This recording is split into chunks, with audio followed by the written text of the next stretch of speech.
I found my husband Gerald crushing extra pills into my pain medication dispenser, while Costa Rica travel brochures and my stolen $180,000 disability settlement bank statements lay scattered across our kitchen counter. The room spun like I was experiencing the medication overdose Gerald had been systematically creating for months. The same hands that had safely administered medications to thousands of patients for 35 years began shaking as I stared at evidence of systematic medical abuse funded by my own disability money. Around me, our kitchen, where I'd trusted Gerald to help manage my recovery, had become the crime scene where he'd been slowly poisoning me while planning his escape with my physical therapist. "Gerald, what are you doing?" I whispered, my voice barely audible over the sound of pills being crushed. Gerald spun around, his face going white as he realized I'd discovered his medication tampering operation. Beside the pill crusher lay my physical therapy appointment schedule, bank withdrawal slips totaling $180,000, and travel documents for 2 people to Costa Rica, none of which included my name. "Dolly, you're supposed to be resting," Gerald said, quickly trying to hide the evidence. "I'm just organizing your medications." But I could see exactly what he was organizing.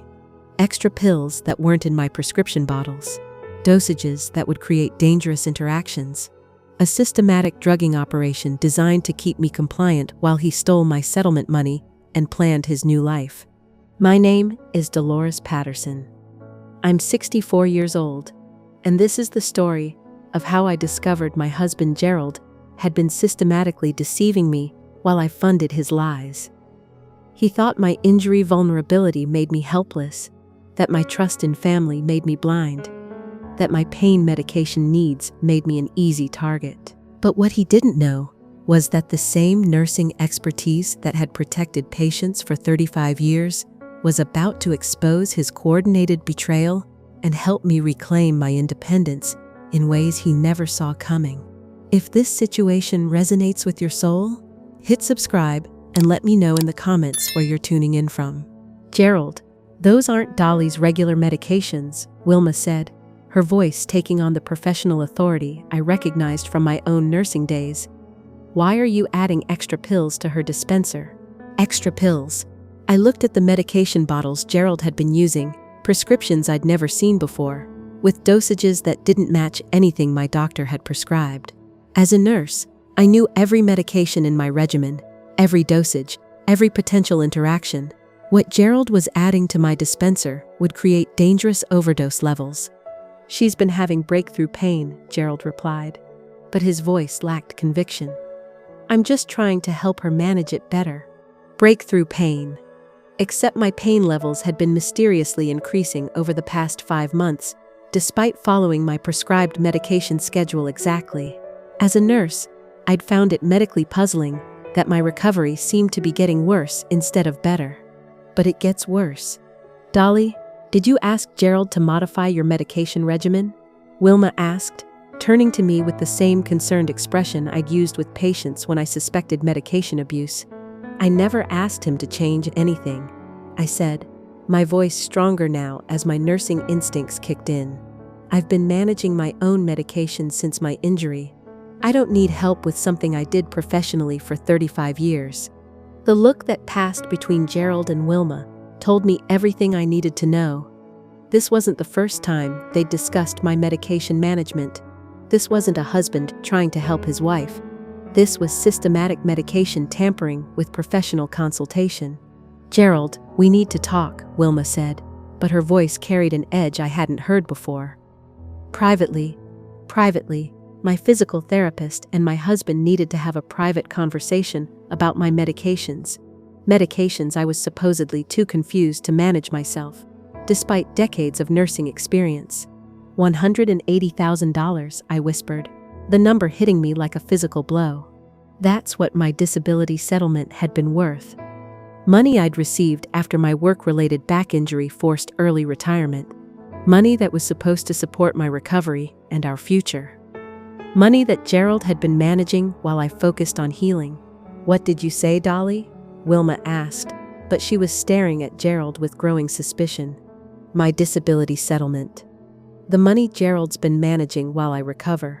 The silence that followed was deafening. Gerald looked like a man whose carefully constructed lies were unraveling in real time, while Wilma stared at him with the dawning realization that she might have been unknowingly participating in something far worse than an affair. "Gerald, I think we need to have that conversation right now," Wilma said, her voice carrying the authority of a healthcare professional who'd just recognized systematic patient abuse. But as I sat there in the physical therapy clinic, surrounded by medical professionals who were beginning to understand what they were witnessing, I felt something stirring that had nothing to do with the medication-induced confusion I'd been experiencing for months. It was the same analytical instinct that had made me a respected nurse for 3 decades, the ability to recognize when medication regimens were being manipulated, when patient symptoms didn't match prescribed treatments, when systematic abuse was being disguised as medical care. "Gerald, I want to see every medication bottle you've been using," I said, my voice taking on the professional authority I'd used when catching medication errors for 35 years. They'd made one crucial mistake. They'd assumed that injury and pain medication would override decades of nursing expertise in detecting exactly the kind of systematic medication abuse they'd been using against me. The next morning, I sat in my home office surrounded by 5 months of medication journals, symptom diaries, and financial records that were revealing themselves as evidence of systematic medical abuse and theft. The same methodical approach I'd used to track patient care for 35 years was now exposing the conspiracy that had nearly destroyed my health and stolen my disability settlement. Every bad day with my recovery, every time Gerald had helpfully organized my medications, every mysterious symptom that didn't match my nursing knowledge of proper pain management, he'd been systematically overdosing me while stealing my settlement money to fund his affair and escape plan. I pulled out my medication logs from the past 5 months, detailed records I'd kept out of professional habit. The pattern was undeniable. Every time Gerald helped with my pill organizer, I experienced severe side effects that kept me bedridden and unable to question our finances. But it gets worse. I found my bank statements and cross-referenced them with my symptom diary. March 15th, Gerald withdrew $15,000 for medical equipment, claiming insurance didn't cover it. March 16th, severe dizziness and confusion that lasted 3 days. Symptoms I now recognized as medication overdose. April 22nd, Gerald transferred $25,000 to investment accounts. April 23rd, heart palpitations so severe I couldn't get out of bed, with Gerald caring for me while I was incapacitated. They'd been timing my systematic drugging around major financial withdrawals to ensure I was too medicated to question where my settlement money was going. My phone rang, interrupting my investigation. "Dolly, it's Wilma. We need to talk about yesterday, about what I saw Gerald doing." "Yes, I think we do," I said, my voice steadier than I felt. "Dolly, I need to tell you something, and it's going to be difficult to hear. Gerald and we've been having a relationship, but what I saw yesterday, the medication tampering, I had no idea he was doing that to you." A relationship. My physical therapist had been conducting an affair with my husband while treating my injury, while I paid for sessions that were facilitating their betrayal. "How long, Wilma?" 2 years. "But Dolly, I swear I didn't know about the medications. When I saw him crushing those pills yesterday, I realized, God, I think I've been helping him abuse you without knowing it." 2 years. My physical therapist had been sleeping with my husband for 2 years, while I trusted her with my recovery, while Gerald used my medical vulnerability to enable their affair. "Wilma, I've been reviewing my medication records. Every time you've noted setbacks in my recovery, it corresponds with days Gerald managed my medications." Silence. Then, "Oh my God. Dolly, I think he's been drugging you to keep you dependent, to keep you from questioning everything." After I hung up, I called my former colleague Janet, who'd worked with me in the hospital pharmacy for 15 years. "Janet, I need a favor. Can you help me analyze some medication interactions?" "Of course, Dolly. What's going on?" "I think my husband has been systematically overdosing me with my own pain medications while stealing my disability settlement." The silence stretched long enough that I wondered if the call had dropped. "Dolly, that's systematic medical abuse. Do you have evidence? 5 months of medication logs that showed dangerous overdose patterns, financial records showing systematic theft, and a witness who caught him tampering with my prescriptions. Bring everything to the hospital lab tomorrow. If someone's been poisoning you with medications, we'll find proof. But as I organized my evidence, I realized the scope of their betrayal went even deeper. I found Gerald's hidden credit card statements, charges for romantic dinners with Wilma, while I was supposedly resting at home, hotel rooms booked during my bad days when I was too medicated to notice his absence, travel research for Costa Rica that included detailed plans for liquidating my remaining assets. They'd been using my systematic drugging to facilitate their affair while planning to steal my entire settlement and abandon me. But it gets worse. I discovered medical records from my physical therapy sessions, notes I'd never seen before. Wilma had been documenting my medication dependency issues and concerning pain-seeking behavior, while Gerald was systematically creating those exact symptoms through overdosing. They'd been building a medical record that would support a narrative of my incompetence, while Gerald stole my money and planned their escape. I called my attorney, Margaret Chen, who'd handled my disability case. Margaret, I need to discuss medical abuse, theft, and systematic fraud. Dolly, what's happened? My husband has been systematically overdosing me with my own medications for 5 months, while conducting an affair with my physical therapist and stealing my $180,000 settlement to fund their planned escape to Costa Rica. Jesus, Dolly. How much evidence do you have? Complete medication logs showing systematic overdose patterns, financial records proving theft, medical documentation of artificially created symptoms, and a confession from the physical therapist who caught him tampering with my prescriptions. That evening, Gerald came home with his usual concerned expression. How are you feeling today, sweetheart?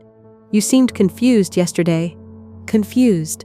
The word he'd been using to explain away every moment of clarity I'd experienced while he systematically drugged me. I'm feeling very clear today, Gerald. Clearer than I've been in months. That's wonderful. But you know how these good days can be misleading. Maybe you should rest before dinner. Rest. So he could continue tampering with my medications while I was unconscious. Gerald, I've been reviewing my medication logs.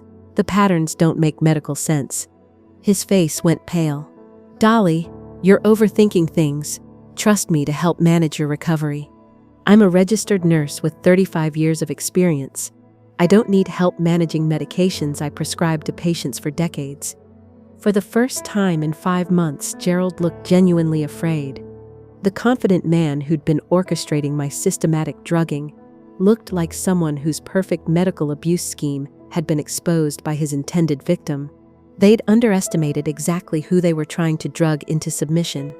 The nurse who'd spent decades protecting patients from medication errors was about to use every skill she'd ever learned to prosecute systematic medical abuse. That afternoon at the hospital toxicology lab, Janet spread my medication samples across the testing bench under the same analytical equipment we'd used countless times to catch pharmaceutical errors. But this time, the victim of systematic medication abuse was sitting right beside her. Dolly, these results are horrifying, Janet said, her voice tight with professional disgust. Your pain medication has been contaminated with additional compounds that would create dangerous sedation and confusion. Someone has been systematically overdosing you for months. I leaned forward, studying the lab results with the same analytical eye that had built my nursing reputation. What kind of overdose levels are we talking about? 3 to 4 times therapeutic dose, combined with sedatives that would amplify cognitive impairment. We're looking at systematic attempted incapacitation through pharmaceutical manipulation. Attempted incapacitation. The words hit like a physical blow, but they also brought devastating clarity. This wasn't just an affair or financial theft. This was a calculated plan to destroy my mental capacity while stealing my settlement money. Janet, I need you to run a complete analysis. Every medication, every interaction, every compound that shouldn't be there. Already on it, Dolly, this is criminal medical abuse. You need to file a police report immediately. But as I sat in that familiar lab, surrounded by the pharmaceutical expertise I'd trusted for 35 years, something clicked into place that made my blood run cold. This wasn't just about the money, or even the affair. "Janet, can you pull up the timeline when these contaminations started?" She scrolled through her computer. First evidence of tampering was 5 months ago, mid-January. Why? Mid-January. 2 weeks after I'd told Gerald I was feeling strong enough to return to work part-time. 2 weeks after I'd mentioned wanting to take control of my own finances again. 2 weeks after I'd started questioning why my recovery seemed slower than expected. "They weren't just stealing from me," I said, the realization hitting like a physical blow. "They were systematically destroying my cognitive functions so I couldn't return to work or manage my own affairs." Janet's face darkened. "What do you mean?"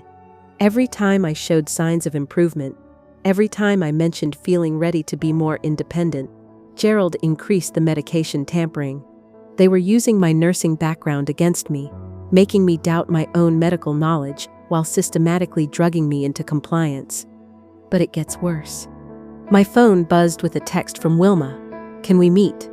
I found something in Gerald's car that you need to see." An hour later, I sat in Wilma's office as she spread documents across her desk with shaking hands. "Dolly, I'm so sorry.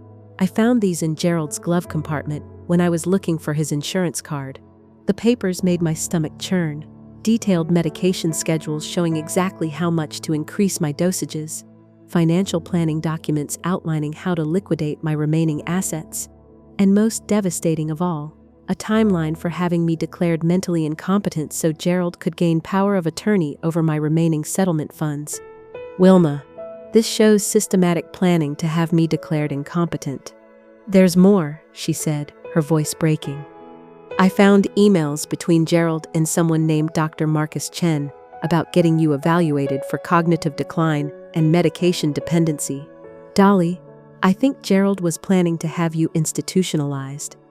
Dr. Marcus Chen, the specialist Gerald had been suggesting I see for my memory problems he'd been creating through systematic overdosing.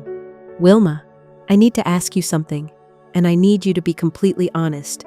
Over the past 5 months, when you've documented my setbacks, did my symptoms seem consistent with normal recovery patterns?" "No," she whispered. "Your symptoms never made medical sense. You'd have good days where you seemed completely normal, then sudden severe setbacks that didn't match any injury pattern I'd seen. I should have questioned it, but Gerald kept saying you were having medication compliance issues." Medication compliance issues. Gerald had been training my own physical therapist to see my artificially created symptoms as evidence of my incompetence rather than his systematic abuse. "Wilma, I need to understand something. When did Gerald first suggest that I might be having cognitive problems?" "About 4 months ago. He said you were getting confused about your medications, forgetting conversations, having trouble managing basic tasks. He seemed so concerned, so devoted to helping you." 4 months ago, right when I'd started questioning why my settlement money seemed to be disappearing faster than expected. Right when I'd mentioned wanting to review our financial planning with an independent advisor. "Dolly, I realize now that every concerning behavior Gerald reported to me was happening on days when he'd been managing your medications. I think I've been documenting his systematic abuse as evidence of your decline." The scope of their conspiracy was breathtaking. Gerald hadn't just been stealing my money and conducting an affair. He'd been systematically destroying my cognitive function while building a medical record that would support having me declared incompetent. "Wilma, why are you telling me this now? Why are you helping me?" "Because when I saw him tampering with your medications yesterday, I realized I'd been participating in systematic medical abuse. I became a physical therapist to help people heal, not to enable someone to destroy their patient's mind for money. For the first time in 5 months, I felt something that had nothing to do with medication-induced confusion or pain. It was the same protective instinct that had made me an effective nurse for 3 decades, the ability to recognize when patients were being systematically harmed and the determination to stop it. "Wilma, I need your help to expose what Gerald's been doing. Will you testify about the medication tampering and the documents you found?" "Yes, absolutely yes. What he's done to you is criminal, and I won't let him get away with it." The nurse who'd spent 35 years protecting patients from medical abuse had found an unlikely ally in the woman who'd been unknowingly helping facilitate that abuse. Together, we were about to stop a systematic medical conspiracy that had nearly destroyed my mind and stolen my future. The next morning, I did what I'd done for 35 years as a nurse. I built a comprehensive case based on irrefutable medical evidence, but instead of protecting patients from medication errors, I was gathering proof to prosecute the systematic medical abuse that had nearly destroyed my cognitive function and stolen my disability settlement. My dining room became a medical forensics command center. Toxicology reports organized by date, medication tampering evidence sorted by type, financial records showing systematic asset theft. The same methodical approach that had made me a respected nurse was now focused on delivering justice for criminal medical abuse. But I had advantages Gerald didn't know about. "Margaret, it's Dolly. I need to discuss something critical before we proceed with the criminal case." "Of course. What is it?" "I have additional settlement funds Gerald doesn't know about. My secondary insurance claim was processed separately. $200,000 in assets that he can't access or steal." The silence told me Margaret understood the implications immediately. "Dolly, that changes everything. You have independent resources they can't manipulate, plus the financial power to pursue comprehensive prosecution." Independent resources. For the first time in 5 months of systematic drugging, I had money that Gerald couldn't steal, couldn't use to fund his affair, couldn't redirect to pay for his Costa Rica escape plan. "There's more, Margaret. Wilma is willing to testify about the medication tampering and provide evidence of Gerald's systematic abuse planning. She's become my ally in exposing this conspiracy." "So you have insider testimony from the healthcare professional who discovered the abuse?" "I have her professional witness testimony, the physical evidence she found, and her documentation of my artificially created setbacks that prove systematic medical manipulation." But it gets worse for Gerald. I called Detective Morrison, who'd handled medical crimes in our county for years. "Detective, this is Dolly Patterson. I need to report systematic medical abuse, asset theft, and conspiracy to commit fraud through medication tampering." "Mrs. Patterson, I remember you from the hospital. What's the situation?"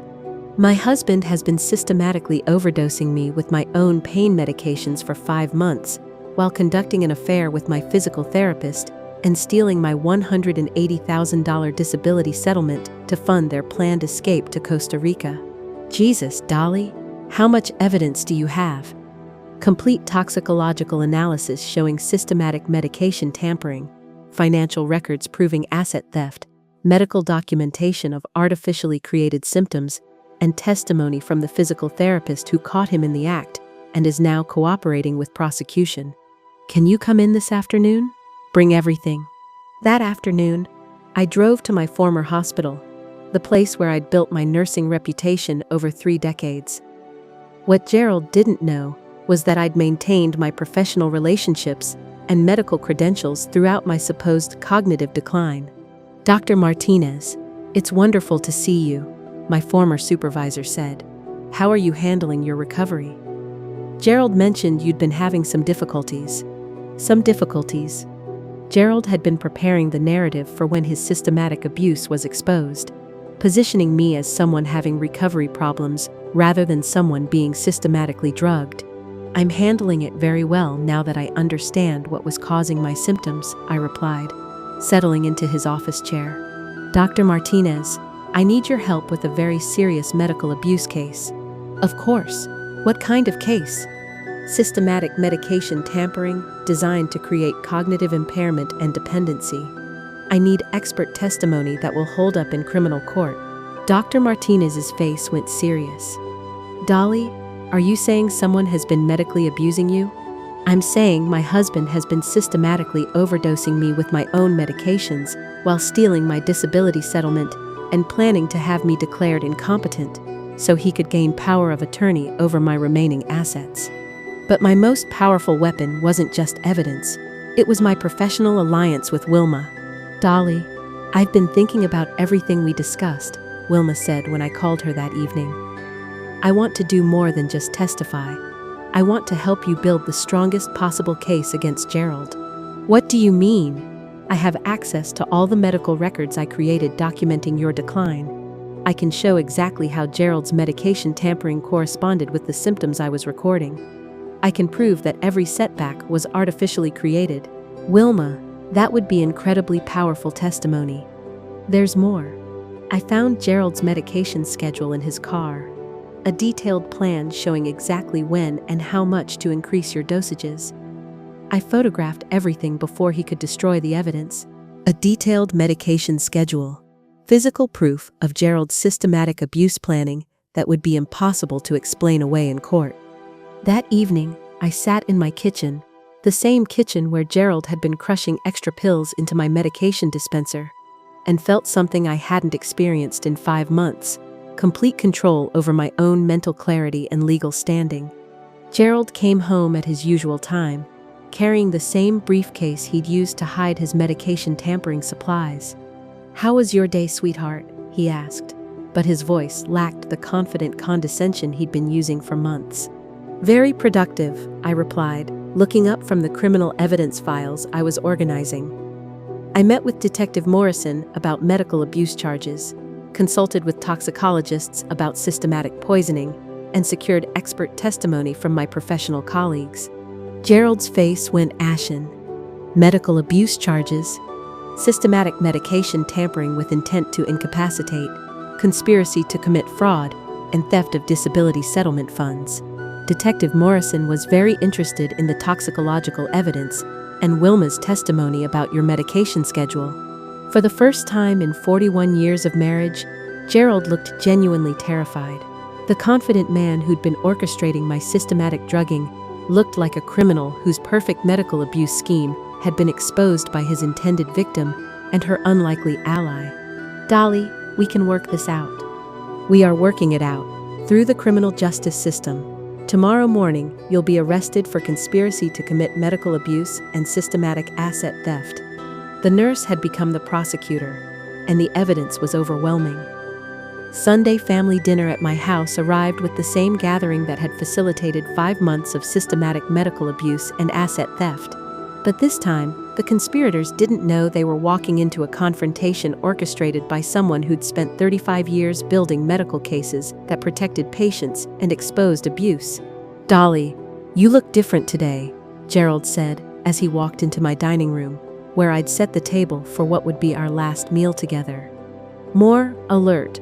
"I'm feeling very clear today, Gerald," I replied, placing my leather briefcase on the head of the table with the same authority I'd once used in hospital case presentations.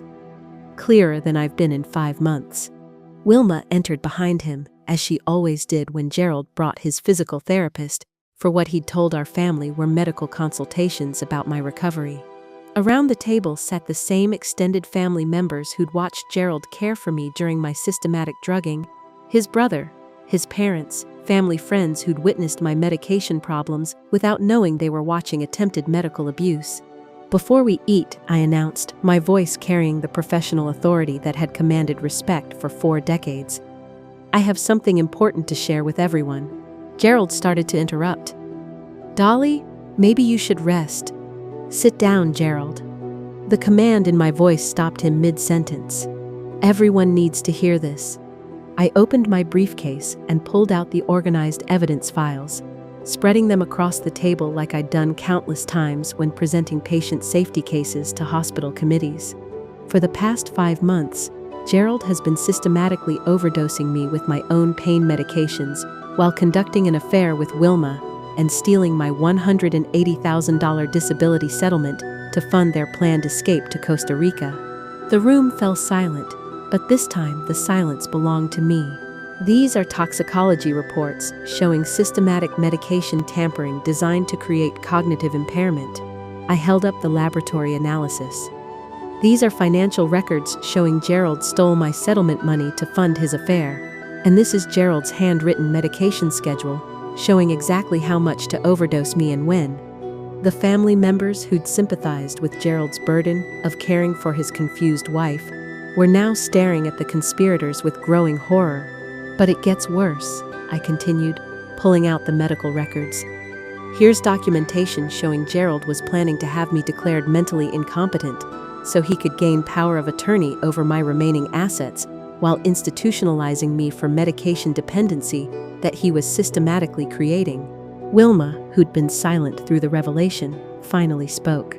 "I need to say something. I was having an affair with Gerald, but when I discovered he was drugging Dolly, I realized I'd been unknowingly participating in systematic medical abuse. That's why I'm here to support Dolly's case against him."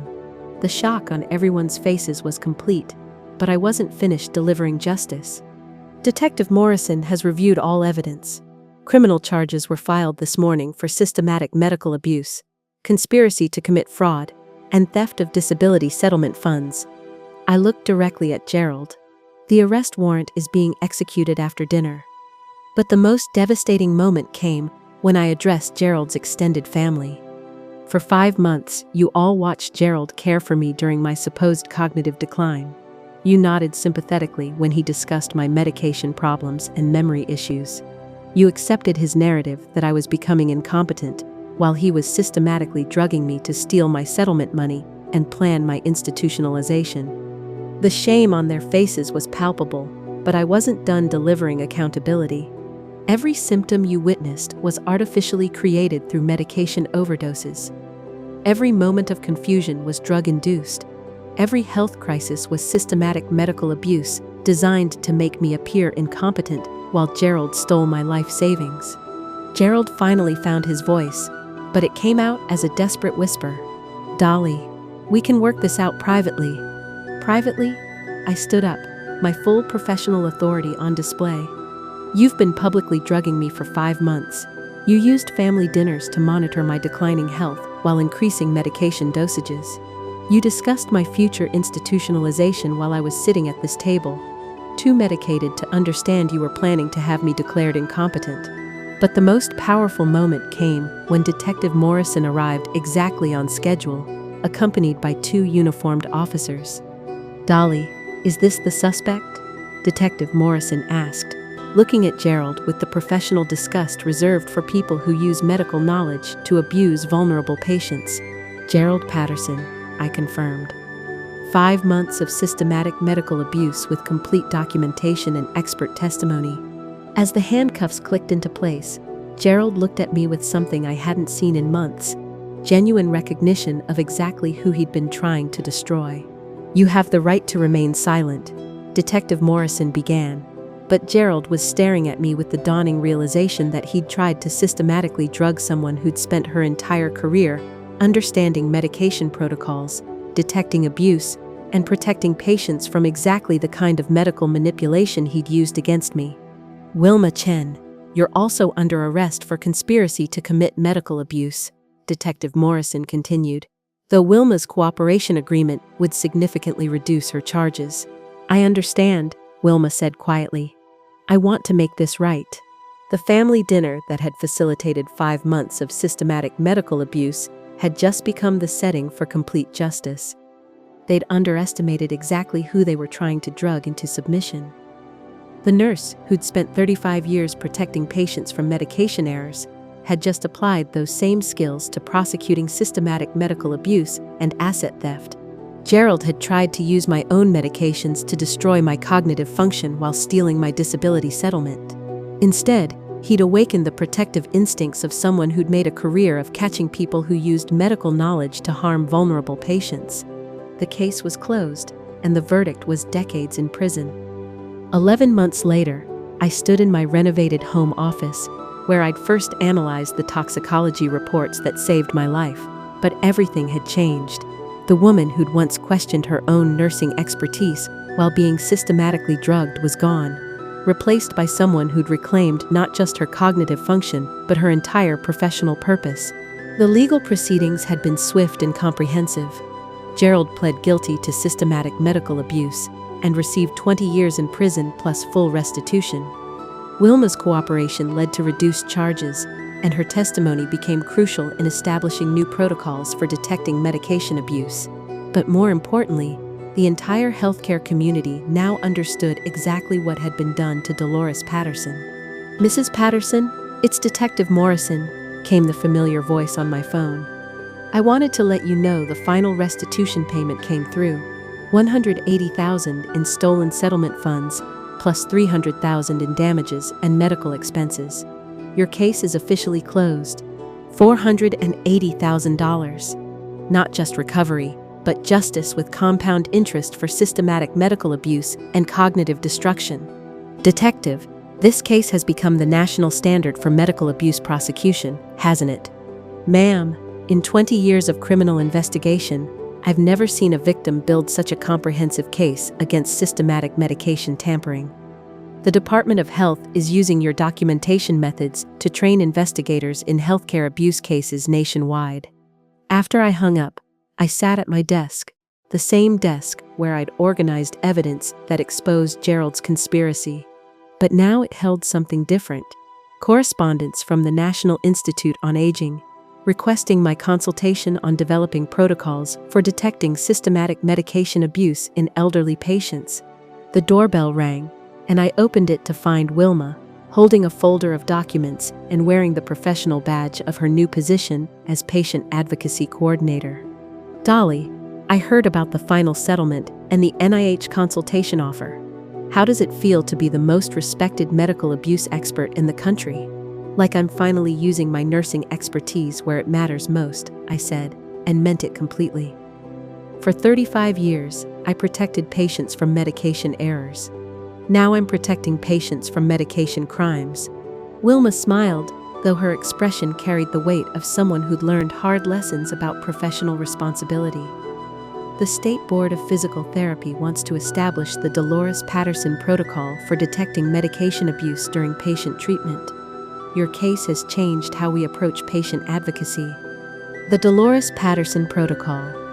Using the systematic abuse I'd survived to create protection for other patients who might be vulnerable to medication manipulation by family members or caregivers. Tell them yes, I said without hesitation. If my experience can prevent other families from using medical knowledge to commit abuse, then something meaningful will come from those 5 months of systematic drugging. That evening, my former supervisor, Dr. Martinez, came to visit. Something that happened regularly, now that my cognitive function was fully restored and my professional reputation vindicated. Dolly, my daughter asked me something interesting yesterday. She wanted to know how you figured out such sophisticated medical abuse when even healthcare professionals were fooled by Gerald's manipulation. I considered the question carefully.